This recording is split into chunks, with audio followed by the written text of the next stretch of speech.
முழு சரீரத்தையும் கரைப்படுத்தி ஆயுள் சக்கரத்தை கொளுத்து விடுகிறார் சொல்றாரு. உங்க நாம கட்டுப்படுத்தலைன்னா தேவன் உங்களுக்கு எத்தனை வருஷம் ஆயுஷ் கொடுத்துருக்காருங்க? ஆயுஷ் நாட்கள் 70 வருஷம் பலத்தின் மீதியால். ஆமாங்க, அதை 80 வருஷங்கள் கூட சொல்லியிருங்க. அந்த ஆணுக்கு சரி பெண்களுக்கு சரி இந்த மதுபானங்கள் அருந்துறது, போதை வஸ்துகள் யூஸ் பண்றது, நீங்க கத்தி கத்தி பேசுறது, இதனாலதான் பாருங்க அந்த 80 வருஷம் 70 குறைதான். ஆனா இன்னைக்கு 70 சொல்லப்பட்டதெல்லாம் பாத்தீங்கன்னா இல்ல 50 கீழே வந்துருச்சு, எல்லாரும் 50 கீழே வந்துருச்சு.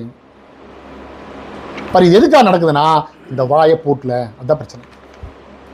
சரி, ஒரு மனுஷனுக்கு ஆயுஷ் நாட்கள் எப்படி பெருகுதாமாங்க?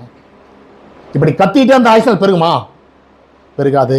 நீதிமொழிகள் 10:27 பாருங்க, ஒரு மனுஷனுக்கு ஆயுஷ் நாள் எப்படி பெருகும் சொல்றாரு பாருங்க. நீதிமொழிகள் 10:27. கர்த்தருக்கு பயப்படுதல் ஆயுஷ் நாட்களை பெருக பண்ணும், துன்மார்க்குடைய வருஷங்களோ குறுகி போட்டார். நீ கர்த்தருக்கு பயந்தாத்தா உனக்கு ஆயுஷ் நாள் கூடு, நீ பண்ற ஜெபம் கேட்கப்படு, நீ என்ன தேவத்தில் வேண்டியது நடக்கும். நீ கர்த்தருக்கு பயப்படாம இந்த துன்மார்க்க நாட்டை வாய் அடக்காம கெட்ட வார்த்தையில பேசிட்டு இருந்தீங்கன்னா தேவனுடைய ஆயுஷ் நாளுக்கு என்ன செய்வாங்க? அவர் குறைக்கிறதுக்கு அவருக்கு அதிகாரம் இருக்குது. சில பேர் பார்த்தீங்கன்னா சில பேர் இள வயசுல இறந்துருவாங்க. போய் அங்கே என்ன செய்ய உட்காந்துக்கிட்டே தேவன்கிட்ட, இந்த தேவனுக்கு மனசாட்சி இல்லையா? இந்த வயசுல எடுத்துட்டாரு, என்ன கல்யாணம் ஆகலை, சின்ன குழந்தையா இருக்குது, என்ன வயசு வாழ வேண்டிய வயசு, இந்த தேவனுக்கு என்ன மனசாட்சி இல்லையா? அவர் வாரம் சர்ச்சுக்கு போனாரு, ஏன் தேவன் எடுத்துக்கிட்டாரு? நீ கேள்வி வைக்கலாமா? உனக்கு அதிகாரம் இருக்குதா?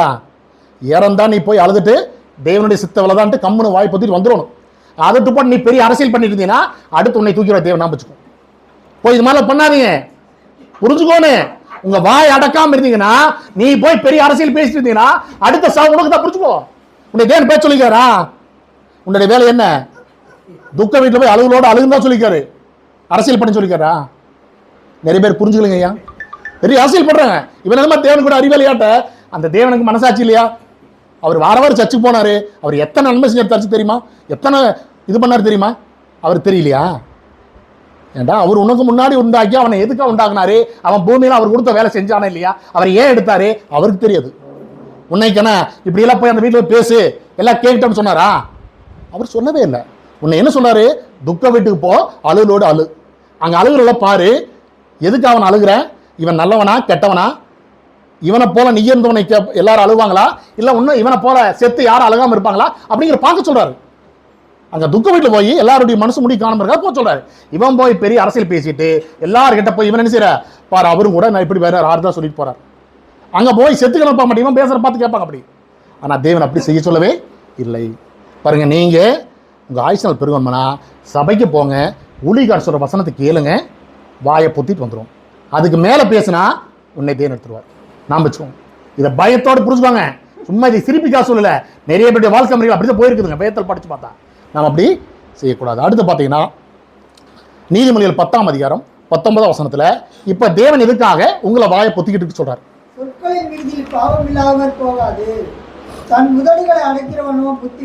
பாருங்க, நீங்க வாய் அடக்கலைன்னா நீ பேசுற ஒவ்வொரு வார்த்தை என்னங்கிற தேவனுங்க பாவம்னு சொல்றாருங்க. பாவம் என்னங்க? பிரமாணத்தை மீறுவது பாவம். அப்ப தேவனோட வார்த்தைய நீ செய்யாம உன் இஷ்டத்துக்கு பேசிட்டு இருந்தா அது பேர் என்னங்க? பாவம். ஒண்ணும் வேணா, நீங்க நிறைய சபையார் பாருங்க, நம்ம கிட்ட பேசும்போது ஊர் உலக நாயத்தெல்லாம் பேசுவாங்க, ஆனா தேவனோட வசனத்தை பேச மாட்டாங்க. பாருங்க, ஒண்ணும் வேண்டாம். இப்ப பாண்டியன் ஐயா வந்து ஒரு தப்பு செஞ்சுட்டாரு, நான் என்ன செய்ய தெரியும்? போய் இங்க இருக்க எல்லா பெண்களும் கூப்பிட்டு எல்லாம் வாங்க வாங்க வாங்க அப்படி கூப்பிடுறேன். கூப்பிட்டோன்னே எல்லாரும் என்ன அதிசயம் போய் பார்த்துட்டு, என்ன இந்த பாண்டியன் ஐயா தெரியுமா நம்ம சபையில் இருக்கிறது? ஆமா. அவர் என்ன செஞ்சார் தெரியுமா? என்ன செஞ்சாரு? என்ன செய்யார் தெரியுமா? 3 தடவை அழுத்தும் போது இங்க இருக்கிற மக்களுக்கு எல்லாம் அப்படியே பிரஷர் ஏறுது. என்னடா இவ்வளவு பெரிய காரியம் சொல்றாரு, என்ன செஞ்சாரு? அப்பதான் சொல்றாரு, அந்த ஆளு அப்படிங்கும் போது இவர் என்ன செய்யறாரு பார்த்துட்டு இவருக்கு என்ன ஆயிடுச்சுங்க? முதலவா அப்படிங்கும் போது என்ன ஆயிடுச்சுங்க? பாருங்க, ஒரு சாதாரண வார்த்தைய அப்படியே இந்த பலூன் ஊதி கடைசியில் டும்மியில் வெடிங்க, அப்பத்தால பயப்படுவாங்க. அந்த ஊதும்போது கூட வெடி வராது. அந்த மாதிரி அவர் என்ன செய்யறாருங்க? போய் பேசிடுறாங்க. தேவன் சொல்றாரு, உன்ற நாவ அடைக்கும். நீ பார்த்தீங்கன்னா அவரை போய் என்ன செய்ய, முதல்ல வேத வசனம் படி கூப்பிட்டு, ஐயா இது மாதிரி செய்யக்கூடாது, வசனம் பாருங்க, அந்த வசனம் படி நீங்க தப்பு செய்யக்கூடாது அப்படிங்கிறத போய் சொல்ல தொட்டு போட்டு ஊரு பூரா பரப்புறது, அடிக்கிறவங்க மூளை மடிச்சுட்டு என்ன செய்யறாங்க? இப்போ ஒரு மெட்ராஸ் பாஷையில் சொல்லுமா அங்கெல்லாம் மூலம் அடிச்சு என்ன அர்த்தங்க, செத்து போயிட்டாங்கன்னு அர்த்தமாமாங்க. அது மாதிரி இப்போ இங்கே கிராம சைடில் குறைஞ்சி வச்சது இல்லைங்க. ஆனால் கிராம சைடு பார்த்தீங்கன்னா இந்த மத்தால மாட்டு அடிப்பாங்க. அங்கே சென்னையில் பார்த்து இந்த மூலம்னு சொல்கிறாங்க, அடித்தாங்கன்னா செத்து போகணும். அது மாதிரி இங்கே இவங்க ஒன்றுமே நடக்காது, மூலம் அடித்து அவனை கொண்டு விடுவாங்க, உசுறு அடக்கிறவனே குழி தோண்டிடுவாங்க. இதுதான் நிற்க இருக்கிற மக்கள். அதனால தான் தேவன் சொல்கிறாரு, சொற்களின் மீதுனால பாவம், அதனால் உன்ற உதவி என்ன செய்ய அடக்கிக்கோன்னு சொல்லிட்டார். சரி, அப்படி அடக்க முடியலையா, அடுத்த வசனம் பாருங்க, நீதிமொழிகள் 17ஆம் அதிகாரம் 28ஆம் வசனம் பாருங்க, 17-28. நீ இப்படி அடக்க முடியலன்னா உன்ட வாய் வச்சுட்டு என்ன செய்ய பாருங்க, பேசாம இருந்தால் மூடனும் நானும் என புறவன்ட்டாருங்க. நீங்க உங்களால அவங்ககிட்ட பேசாத, உனக்கு பிடிக்கலையானா இந்த 2 வாய்க்கு என்ன செய்யுங்க, இப்படி கை வச்சு கொண்டுங்க. இப்போ எல்லா வீட்டுக்கெல்லாம் போனீங்கன்னா பெண்கள் பாருங்க, இந்த புடவை எடுத்து வாயில வச்சுக்கோ,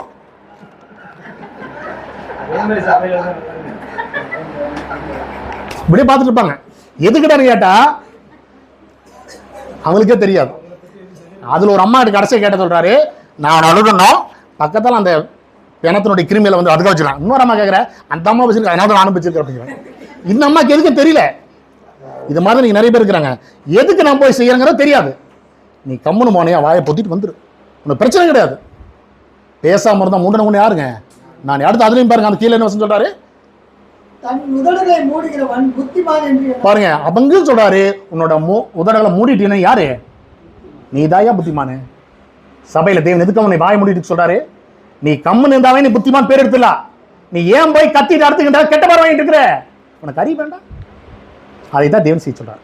அடுத்து பாருங்க, பிரசங்கி 5ஆம் அதிகாரம் 1-2 வசனம் பார்த்தீங்கன்னா, சபையார்கள், நீங்க சபைக்கு வர்றீங்க, இப்ப சபைக்கு வரும்போது சபையாருடைய ஒரு ஒழுங்கு கட்டுப்பாடு, தேவன் கொடுத்த கட்டளையில் எப்படி பின்பற்றவங்க இருக்காங்க சொல்றாரு பாருங்க, வாசிங்க.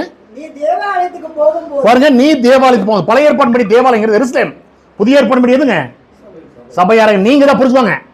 நீங்க சபைக்கு வர்றீங்க, எப்படி இருக்கும் பாருங்க, நீ தேவாலயத்துக்கு போகும்போது பாருங்க, உன்னுடைய நடை என்ன செய்யுங்க, உன்னுடைய கிரியில தேவன் பார்த்துருக்காரு, கவனமா இருக்கு சொல்றாரு, உன் கிரியை காத்து. அடுத்ததுங்க பாருங்க, இந்த முட்டாள்களாட்ட பலியிடுவதை பார்க்கலும் பாருங்க, செவி கொடுக்க சேர்வதே தேவன். பாத்தீங்க, இந்த முட்டாள்களாட்ட இஷ்டத்துக்கு இதை செஞ்சா தேவனத்துக்கு வர, அதை செஞ்சா தேவனத்துக்கு வரன்னு சொல்லிட்டு செய்யக்கூடாது.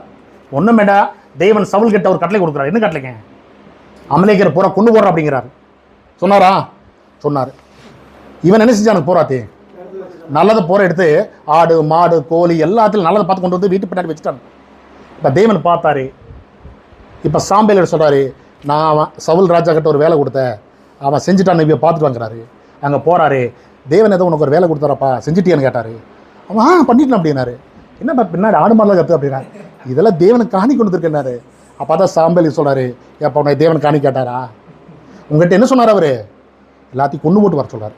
அப்போ தான் அந்த இடத்துல பார்த்து யூஸ் பண்றாரு, பலி பார்க்கலாம் கீழ்பெடுதலும் ஆட்டுக்கடை என்ன செவி கொடுக்குது அப்படின்னா, தேவன் உனக்கு என்ன வேலை செய்யறோ அதை மட்டும் செய். அதை விட்டு போட்டு நீ பெரிய லாடு லபகதாசாட்ட நான் தேவனுக்கு செஞ்ச தேவனுக்கு கொண்டு வந்திருக்க இந்த வேலையில விட்டுருங்க. நிறைய சபையார் அப்படித்தாங்க, உன்னை சொன்னா அதை செய்ய மாட்டாங்க. இல்லைங்க, நான் அதுக்காசுங்க, உன்னை யார் செய்ய சொன்னது, ஊழியக்காரன் உனக்கு என்ன வேலை சொன்னா அதை மட்டும் செய், அதுதான் தேவனுடைய கட்டுப்பாடு. அதை நீ அதுக்கு இது பண்ற. இது லோத்தினுடைய மனைவியாட்ட பெரிய பிரசங்க ஏட்ட அந்த அம்மா கம்முன்னு தேவனு சொல்றாரு, ஏமா ஒழுங்கா திரும்பி பார்க்காம போகிறாரு. அவர் லோத்து போறாரு, பெண் பிள்ளை 2 போறாங்க. இந்த அம்மாவுக்கு என்ன பிரச்சனை, இந்த பொம்பளை சிலான்னு பார்த்தீங்கன்னா இந்த வால் பெருசுங்க, ஆடிட்டே இருக்கு, அதை வெட்டுற கால் இல்லை, அதான் பிரச்சனைங்க. வெட்டி விட்டே இருங்க, ரொம்ப நடை போயிடுவாங்க. நான் எதுக்கு சொல்றேன்னா, சில நேரங்கள் பெண்கள் பார்த்தீங்கன்னா இன்னைக்கு சில வீடுகளில் சபைகளில் அந்த சபையோட இருக்கானமே பெண்களை புரிஞ்சுக்கும், கவனம் வச்சுக்கோங்க. இந்த பெண்கள் சபையில வந்து தேவனுக்கு விரோதமா எலிமிட்டாங்க, சபைக்கு எடுத்து போடுவாங்க. ஆனா அந்த பெண்களை கட்டுப்பாடோடு வைக்கிற சபை தான் மிகப்பெரிய சபை. ஒண்ணும் வேண்டாம், தேவனே அந்த ஏதேனத்தை உருவாக்கி அவ்வளவு பேர் தோட்டத்துல அந்த ஆதாம் ஏவாள் 2 பேர்த்து கம்முன்னு வச்சிருந்தார்.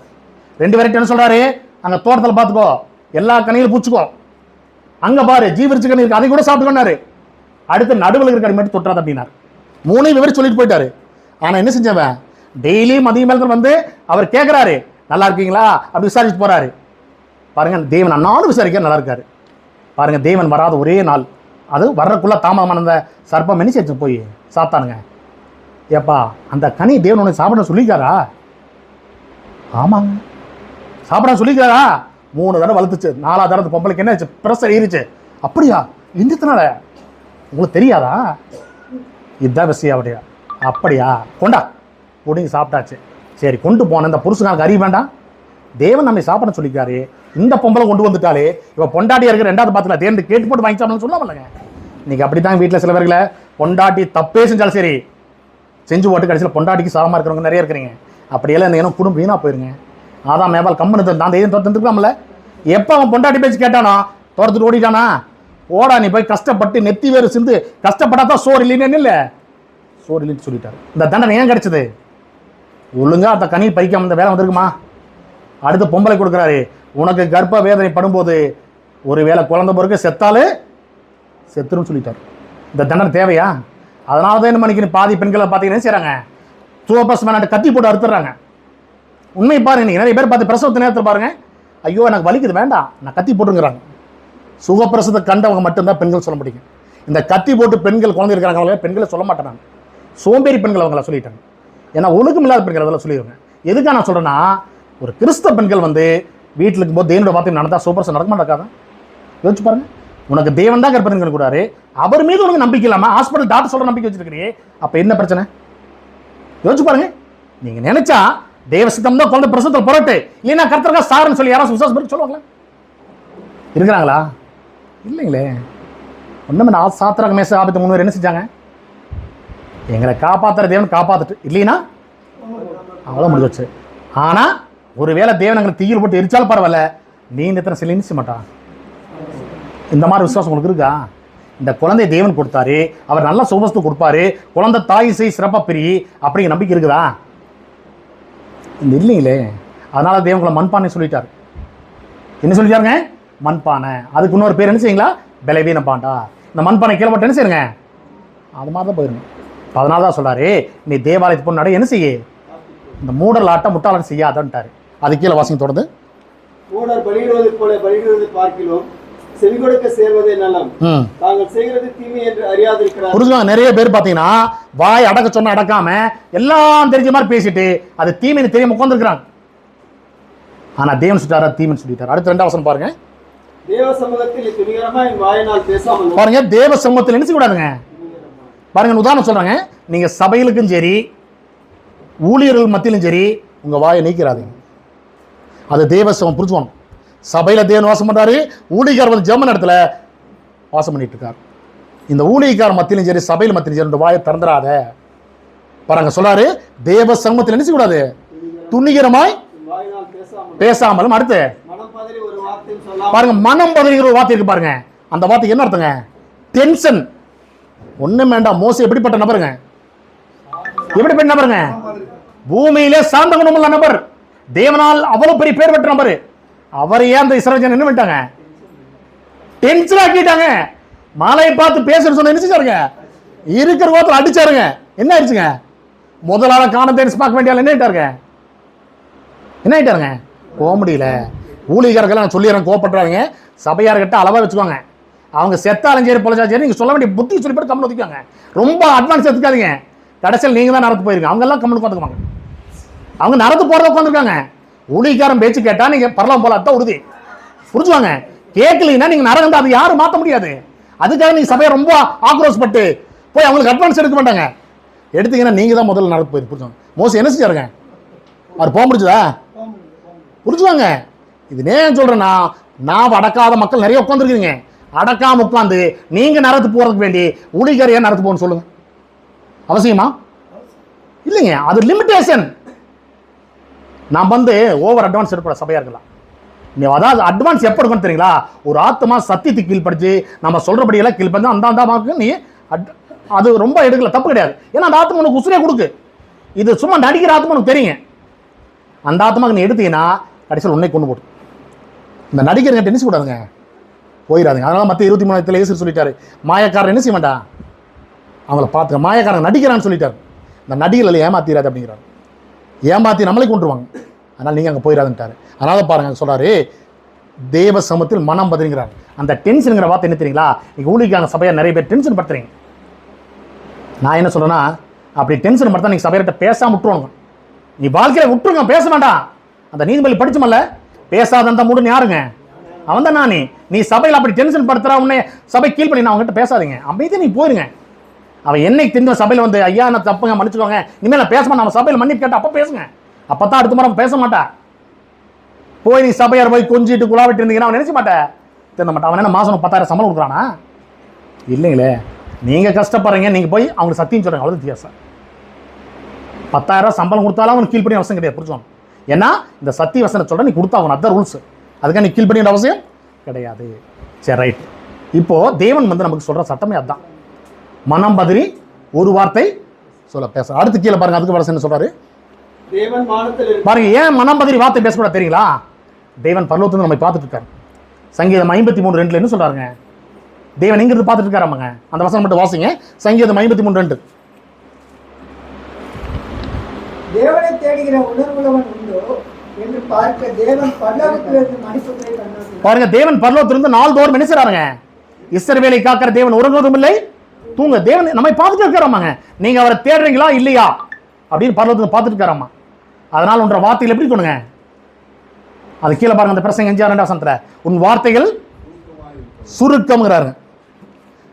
ஒரு சொல்லுவாங்க ஷார்ட் அண்ட் ஸ்வீட், தமிழ்ல சொல்லுவாங்க ரத்தன சுருக்குன்னு சொல்லுவாங்க. அதனுடைய அர்த்தம் தெரியுமா? 10 வார்த்தையில பேசுறதை விட அந்த 10 வார்த்தையில சேர்த்து ஒரே வார்த்தையில என்ன செய்யணுங்க? அடக்கிற பேர் தான் இதுங்க. அப்படியானா தேவனுடைய நோக்கம் என்ன? உன்ற வாயினுடைய பேச்சுகள் என்ன செய்யுங்க? குறைச்சுக்க சொல்றாரு. சரி, அப்படியானா எபேசியர் 4:26 தேவன் வானத்திற்கு பூமி இருக்கிறார். அதனால நீ என்ன செய்யணுங்க? கோபப்பட்டு டென்ஷன் ஆகி பேசலாமா அப்படின்னு பாருங்க. எபேசியர் 4:26 நீங்கள் கோபம் கொண்டாலும் பாவம் செய்யாதிருங்க. பாருங்க, நீங்கள் கோபம் கொண்டாலும் என்ன செய்ய வேண்டாம்? பாவம் செய்யாதிருங்க. அடுத்தது சூரியன் அஸ்தமிக்கிறது பாருங்க, சூரியன் அஸ்தமித்து மறைவுக்குள்ள என்ன செய்யணுங்க? உங்கள் எரிச்சல் தணியக்கடவது. ஆமாங்க. நீங்க எவ்வளவு பெரிய கோபம் இருந்துக்கோங்க, நீ கிழக்கம் சூரியன் உதிக்குது மேக்கம் மறையுது, அதுக்குள்ள ஒன்று தெனிச்சல் என்ன செய்யணுங்க? தனிச்சு போயிடும். வேறல பேசக்கூடாது, வேறல பேசக்கூடாது. சரி, அது கீழே பாருங்க. எபேசியர் 4:29 கெட்ட வார்த்தை ஒன்றும் உங்கள் வாயிலிருந்து புறப்பட வேண்டாம். பக்தி விருத்திக்கு ஏதுவான நல்ல வார்த்தை உண்டானால் அதை கேட்கிறவர்களுக்கு போஜனம் உண்டாகும்படி பேசுங்க. சரி, கெட்ட வார்த்தை ஒன்று உங்கள் வாயிலிருந்து புறப்பட வேண்டாம். உதாரணமாக ஒரு கேளுங்க. இப்போ சபையார்கள் அத்தனை பேர் ஊழியக்காரன் நல்லவன்னு சொல்லிட்டு இருப்பாங்க நினைக்கிறீங்களா? நல்லவன்னு சொல்கிறாங்களா? இல்லைங்க, எம்மை சொல்ல மனசில் வச்சுக்கோங்க. 100% சபையார் அத்தனை பேர் ஊழியக்காரன் என்ன செய்ய தெரியுங்களா? நீங்கள் இப்போ ஒன்றும் வேண்டாம் பிரசவம் பண்ணிட்டு பாதி பேர் எனக்கு திட்டிட்டு இருப்பாங்க. இவன் எங்கேயோ வார்த்தாலும் இதே பிரச்சனை என்னால் திட்டிட்டு இருக்கிறாங்க. நான் அதுக்காக என்னை திட்டு பரவாயில்ல, மூஞ்சிக்கு நிலவு திட்டு, ஒன்றும் பிரச்சனை இல்லை. தாவீதை பார்த்து ஒருத்தர் என்ன சொன்னானுங்க பாருங்க, ஒருத்தர் எவ்வளோ கேள்மா திட்டுறானுங்க. தாவீது நோடி அந்த போர்ச்சர் போய் எஜமான அவனை கொண்டு ஓட்டன்னு கேட்குறாரு. அவர் என்ன சொல்கிறாருங்க? வேண்டாம் வேண்டாம், அவனை தேவன் பார்த்துக்கணும்னு சொல்லிட்டார். தேவன் பார்த்துக்கிட்டு சொல்லாரு. அதோடு முடிஞ்சு வச்சு, வேலை முடிச்சு. அப்படியே அந்த ஹோட்டல் பின்னாடி நாங்கள் அந்த ஓனர் கூப்பிட்டாருங்க. ஒரு RSSகாரங்க 4 பேர் அங்கே வந்து நின்று இருந்தாங்க. RSSகார் பிஜேபி என்ன மீட்டிங், மத மாற்ற மீட்டிங் ஆகும்னு கத்துனாங்க.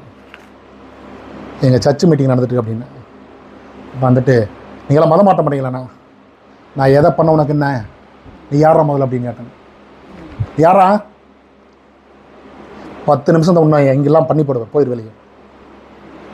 எனக்கு தெரியும். அவர் ஓனர் கூப்பிட்டு சொல்லிட்டாரு, இது என்னுடைய பிளேஸ், நான் வந்து பிஸ்னஸ்க்காக யார் வேணா கொடுப்பேன், நீ யார் வேணா பேசுகிறேன். அப்போ நான் வந்துட்டு ஒரு வாட்ச் சொன்னேன்.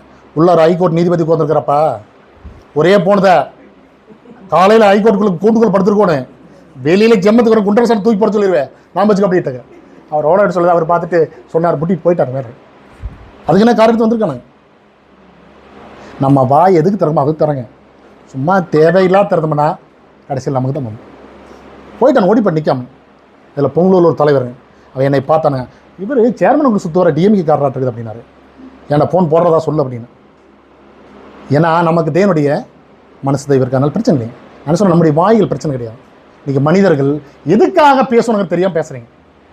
இப்போ ஊழியக்காரங்க பாருங்க, உங்களுக்கு எதுக்காக செய்கிறாங்க? ஐயா சொன்னாருங்க எபிரேயர் 13:17 உங்கள் ஆத்மாவுக்கு உத்தரவாதங்கனால அதில் கீழ்ப்படி என்ன செய்யுங்க? அடங்குங்கிறாங்க. அடங்கு நேரத்துங்க கீழே இருக்கு சொல்கிறாரு, மேலே எந்திரிக்க சொல்லுங்க. நீங்கள் சபையார் என்ன செய்றீங்க? அடங்கிறது இல்லை.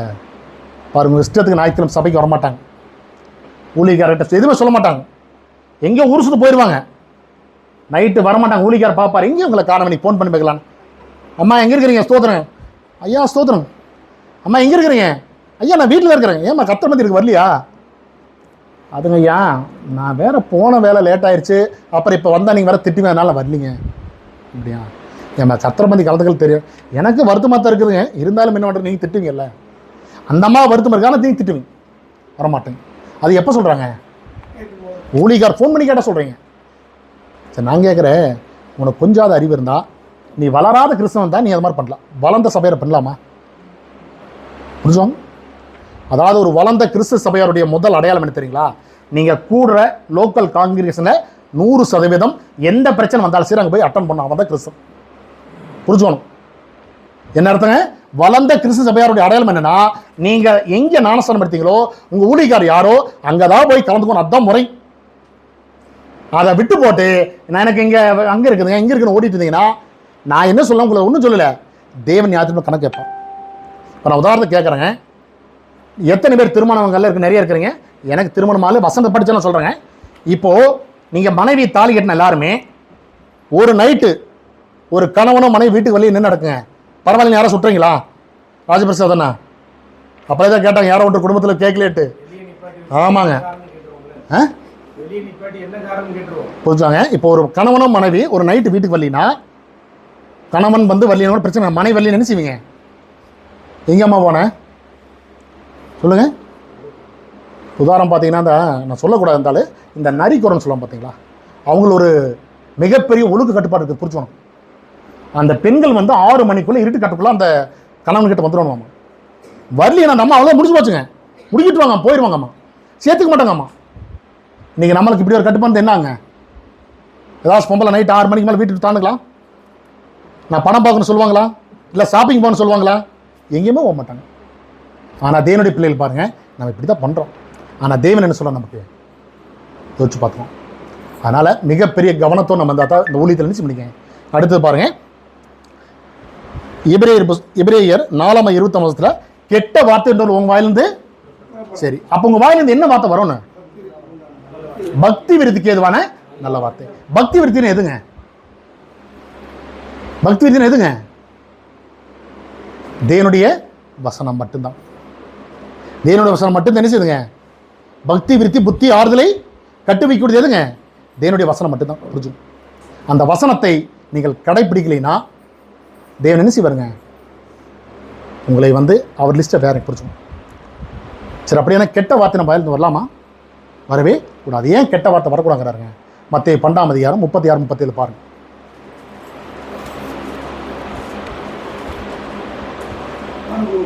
மனுஷர் பேசும் வீணான வார்த்தைகள் யாவையும் குறித்து நியாயத்தீர்ப்பு நாளிலே கணக்கு ஒப்புவிக்க வேண்டும் என்று உங்களுக்கு சொல்லுகிறேன். பாருங்க, நீங்க எது பேசினாலும் நியாயத்தீர்ப்பு என்ன செய்யுங்க? கணக்கு ஒப்பிக்கும். யோவான் 12:42 இளையராஜா சொன்னார், தேவனுடைய வார்த்தைகளை சொல்லி அவரை ஏற்றுக்கொள்ளினா அதுக்கு என்ன செய்ய? நியாயத்திரம் இல்லை, கணக்கு கொடுக்கணும். கொலோசியர் 4:6 பாருங்க, நீங்க பேசுற வார்த்தைகள் எப்படி இருக்கணும்னு சொல்றாங்க. கொலோசியர் 4:6 வாசிங்க. அவனவனுக்கு இன்னபடி உத்தரவு சொல்ல வேண்டும் என்று நீங்கள் அறியும்படி உங்கள் வசனம் எப்பொழுது கிருபை பொருந்தினதாய் உப்பால் சாரமேறதாய் இருப்பதாக. பாருங்க, இந்த உப்பு நீங்க சாப்பாட்டுக்குள்ள குழம்புக்குள்ள மற்ற எல்லாத்தையும் யூஸ் பண்ணும்போது அந்த டேஸ்ட் கொடுக்குறதுக்கு என்ன காரணங்க? அந்த உப்பு என்ன செய்யுங்க? சாரம் இருக்கணும், அந்த உவர்ப்பு தன்மை இருக்கணும்.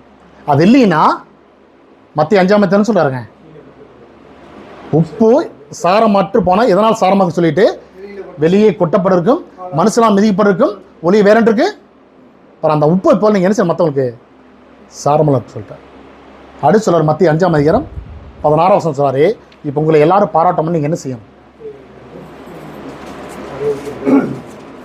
இவ்விதமாய் மனுஷர் உங்கள் நற்கிரிகளை கண்டு பரலோகத்திற்கு உங்கள் பிதாவை மையப்படுத்தும்படி உங்கள் வெளிச்சம் அருள் பண்ணி செய்யுங்க. இப்போ நீங்கள் வந்து இந்த வாயை கவனம் வச்சுக்கிட்டு பிரச்சனை இல்லைங்க, இதை பூட்டு போட்டுக்கோன்னு எந்த இடத்துல வாயை தரம் அங்கே தரங்க, எங்கே வாயை திறக்கணும் கம்மதியாக இருந்தீங்கன்னாவே இதுவே உங்களுக்கு என்னங்க? மிகப்பெரிய ஆசீர்வாதம். இதை நீங்கள் செய்யாமல் இருந்துட்டு நீ கிறிஸ்தவன் வந்து தேவத்தில் வளர முடியும்னா கண்டிப்பாக என்ன செய்ய முடியாதுங்க? வளரவே முடியாது. இப்போ சபையார்கள் வந்து நீங்கள் இந்த வாயை பொத்தி கொண்டு ஒரே ஒரு காரியத்தை மட்டும் செஞ்சால் நீங்கள் பரலத்துக்கும் போயிடலாம், சபையில் நீங்கள் நல்லவங்களா பேர் எடுக்கலாம். எப்படின்னு பாருங்கள், 3 யோவான் புஸ்தகம் 1-4 மட்டும் வாட்சி செய்யலாம். 3 யோவான் புஸ்தகம் 1-4.